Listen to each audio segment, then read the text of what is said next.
நாள் ஆச்சு வீடியோ போட்டு, ஏன் போடலை நிறைய பேர் கேட்டிங்க. It's is simple. N phone வந்து மிஸ் ஆயிடுச்சுன்னா பிட் பாக்கெட் அடிச்சிட்டாங்க.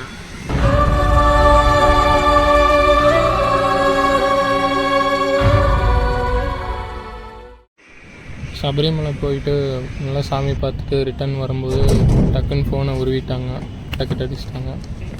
ஸோ என்ன பண்ணுறதுன்னு தெரியல. அதுக்கப்புறம் ஊருக்கு வந்து கம்ப்ளைண்ட் கொடுத்து எல்லாருமே ஃபோன் கிடைக்காது அப்படின்னு சொல்லிட்டாங்க. அதுக்கப்புறம் என்னடா பண்ணுறதுன்னு யோசிச்சுட்டே இருக்கும்போது அப்புறம் 2-3 வெப்சைட்டில் போய் திரும்ப சபரிமலைக்கு போய் கம்ப்ளைண்ட் கொடுத்துட்டு இங்கே வந்து ஆன்லைனில் ரெஜிஸ்டர் பண்ணி வெயிட் பண்ணேன். 10 நாள் ஆச்சு, 1 மாதம் 2 மாதம் ஆயிடுச்சு. ஆனால் எந்த ஒரு ரெஸ்பான்ஸுமே இல்லை. இப்போ டக்குன்னு ஃபோனுக்கு ஒரு மெசேஜ் வந்துச்சு, அதாவது உங்கள் ஃபோன் வந்து ஆனில் இருக்குது திண்டுக்கல்ல அப்படின்னு சொல்லி. அங்கே இருக்கிற போலீஸ் ஸ்டேஷனில் வந்து ஃபோன் நம்பர் ட்ரேஸ் பண்ணி ஃபோனை கண்டுபிடிச்சி கொடுத்தாங்க. ஃபோனில் எந்த டேட்டாவுமே இல்லை. கிட்டத்தட்ட ஒரு 5-6 வீடியோஸ் வந்து எடுத்து வச்சுருந்தேன், யூடியூப்பில் போடுறதுக்காக எடிட் பண்ணி வச்சுருந்தேன். எதுவுமே இல்லை, எல்லாமே ஃப்ளாஷ் ஆயிடுச்சு. ஸோ ஒரு செகண்ட் என்ன பண்ணுறதுன்னு தெரியல. செம ஷாக்கு. கூட வந்தவங்களும் ரொம்ப சங்கடமாயிட்டாங்க. என்னடா இது இப்படி சாமி பார்க்க வந்ததில் இப்படி ஆகிப்போச்சு அப்படின்னு.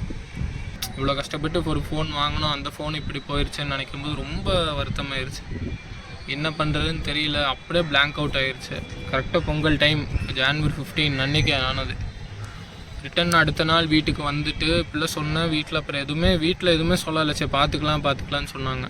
ஆனால் சுற்றி இருக்கிறவங்க ஒரு சிலலாம் என்னன்னா, எதுக்கு இவ்வளோ ஃபோன் வாங்கணும், தேவையா, நார்மல் ஃபோன் யூஸ் பண்ண முடியாதா, அப்படியா இப்படியா, கவனக்குறைவா, அது இதுன்னு என்னென்ன சொல்ல முடியுமோ எல்லாம் சொல்கிறாங்க.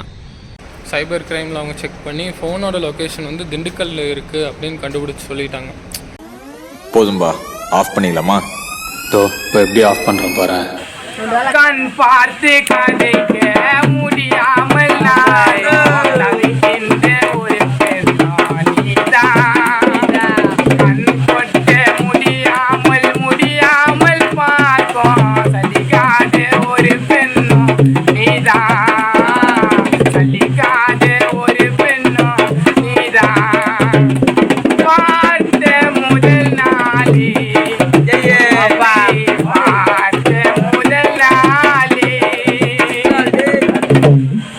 ஸோ நான் ரொம்ப போட்டு வளவலன்னு இழுக்கலை. இந்த வீடியோக்கு அப்புறம் தொடர்ந்து வீடியோஸ் வந்துகிட்டே இருக்கும். எப்பவும் போல் சப்போர்ட் பண்ணிகிட்டே இருங்க. ஸோ வீடியோ போடாத அப்போவுமே கிட்டத்தட்ட ஒரு 100 சப்ஸ்கிரைபர் வந்திருக்கு. தொடர்ந்து நான் வீடியோ போடுவேன். Thank you for your support. நான் உங்கள் டூனு. ஆண்டவா, என்னை எப்படி புலம்புடுற ஆதா மீனாட்சி.